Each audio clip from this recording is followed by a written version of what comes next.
রাত 2টায় মাঠে নামতেছে বার্সা। কিছু সময় পরে এই তো ইতিমধ্যে 1টা বেজে গেছে, আর কিছু সময় পরেই মাঠে দেখা যাবে বার্সাকে।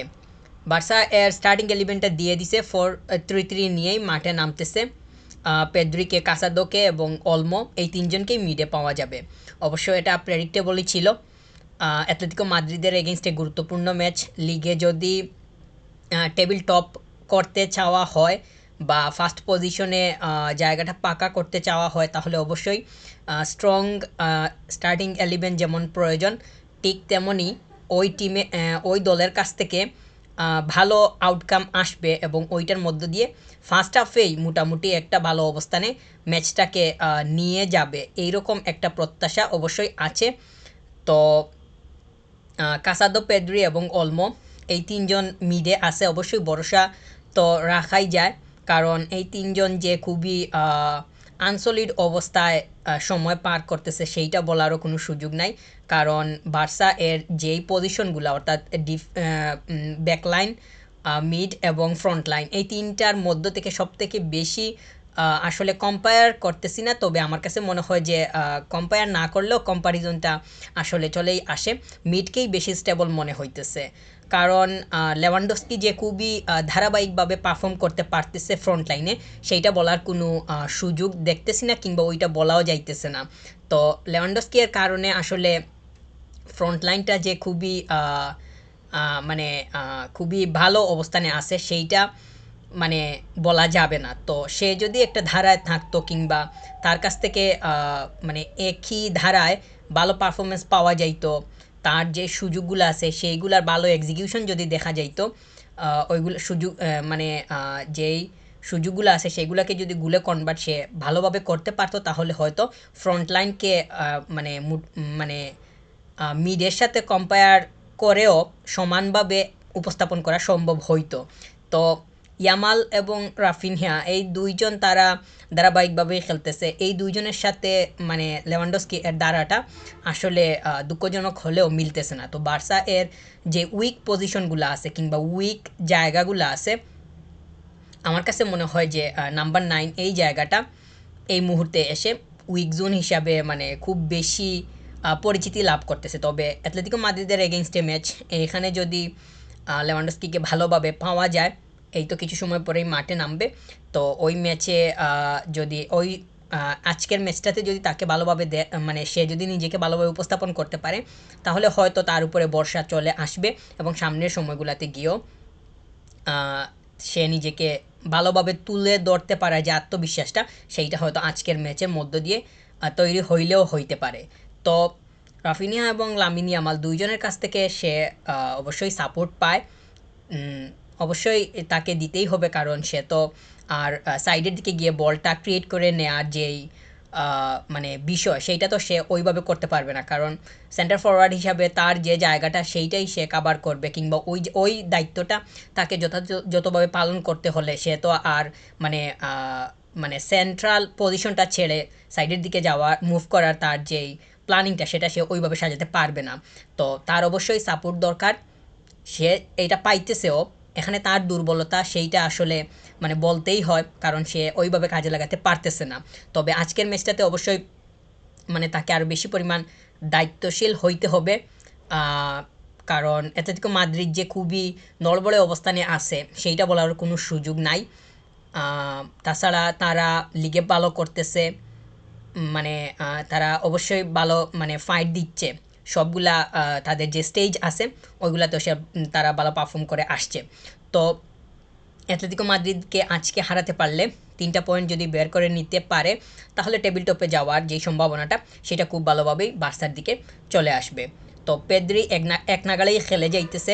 তার অবশ্য সে দলের সাথে যেইভাবে তার পজিশনটা ফিট করছে, কিংবা সে নিজেকে যেভাবে খাপ খাইয়ে নিছে, এইটা অবশ্যই অ্যাপ্রিসিয়েট করার মতোই, সেটা বলতেই হয়।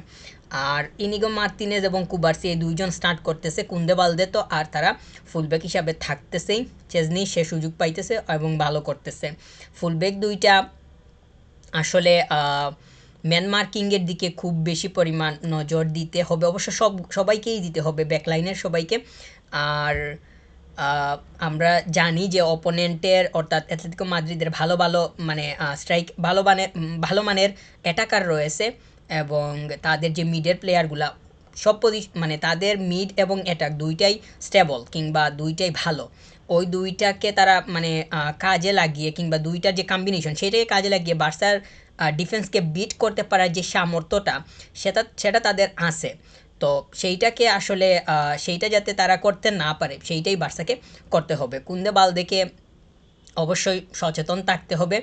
আমরা বালদেকে দেখতেছি যে সে রান রান করে অর্থাৎ তার পজিশনটা সে ঠিক রেখে কিংবা লেফট সাইডটা ধরে সে বল নিয়ে যেইভাবে রান করে এটা ভালো। তার কাছ থেকে ওই রানের কারণে আউটকাম আসে, রেজাল্ট পাওয়া যায়, সেইটা অবশ্যই ভালো। কিন্তু তাকে মাথায় রাখতে হবে সে যদি মিড লাইনটা ক্রস করে সামনের দিকে গিয়ে বলটা লুজ করে এবং ওইখান থেকে যে কাউন্টারটা হবে আসলে ওইটা আসলে মানে ভয়ের কারণ বলেই মনে করতেছি। তো বালদে অবশ্য কভার করতে পারে, তার ওভারল্যাপিং যেমন আছে ঠিক তেমনই ট্র্যাক ব্যাকগুলোও ভালো। তবে তাকে আরও বেশি পরিমাণ মানে দায়িত্বশীল থাকতে হবে এই জায়গাতে, যাতে করে মানে অপোনেন্ট বেশি সুযোগ না পায়। অবশ্য মানে কাউন্টারে বর্তমান যে ফুটবলটা মডার্ন ফুটবলে কাউন্টারের প্রতি প্রত্যেকটা দলই অনেক বেশি পরিমাণ তাদের মনোযোগটা ডেলিভার করে থাকে, সেইটা মানে দেখাই যায়। ওইটা আসলে ওইভাবে বলার কিছু নাই। তো অ্যাটলেটিকো মাদ্রিদের বেলায় যে ভিন্ন কিছু হবে সেইটাও বলতে চাইতেছি না, কারণ যারা মানে কাউন্ট মানে বল মানে কাউন্টারগুলাকে কাজে লাগাতে পারলে ভালো মানের আউটকাম আসে কিংবা কাউন্টার থেকে স্কোর চলে আসে, এইরকম মেন্টালিটি প্রত্যেকটা দলেরই থাকে কিংবা ওই ধরনের প্ল্যান নিয়েই মাঠে নামে, সেটা দেখাই যায়। তো এই জায়গার দিকে মনোযোগ দেওয়া দরকার হবে। আর ইয়ামাল এবং কুন্দে এই দুইজনের কম্বিনেশন ভালো। তো এই ভালো এর দেখাটা আজকের ম্যাচটাতে পাওয়া দরকার হবে। যদি ঠিকঠাক থাকে তাহলে তো অবশ্যই ভালো, রাইট সাইডটাও ঠিক থাকলো। তো অলমোকে মিডে দেখা যায়, মানে তার বিচরণটা অনেক জায়গা জুড়েই থাকে, এইটা অবশ্যই ভালো বার্সার জন্য। এইটা অবশ্যই ভালো, কারণ অলমো যখন থেকে খেলতেছে এই টিমের সাথে এখন পর্যন্ত তার নেগেটিভ সাইড থেকে পজিটিভিটিটা বেশি, বা তা অবশ্যই বেশি। সেইটা হওয়ার কারণেই তার স্টার্টিংয়ের জায়গা পাওয়াটা কিংবা তার জায়গাটা এমনিতেই মানে সেট হয়ে গেছে। তো তার কাছ থেকে অবশ্যই আউটকাম পাওয়া যাইতেছে কিংবা তার সার্ভিসটা বার্সা বার্সা খুব ভালোভাবে পাইতেছে, সেইটার দেখা আজকের ম্যাচটাতেও পাওয়া দরকার হবে। রবার্ট লেভানডস্কিকে নিয়ে যদি বলে শেষ করি, আজকের ম্যাচটাতে তার কাছ থেকে স্কোর অবশ্যই আশা করব যদি সুযোগ আসে।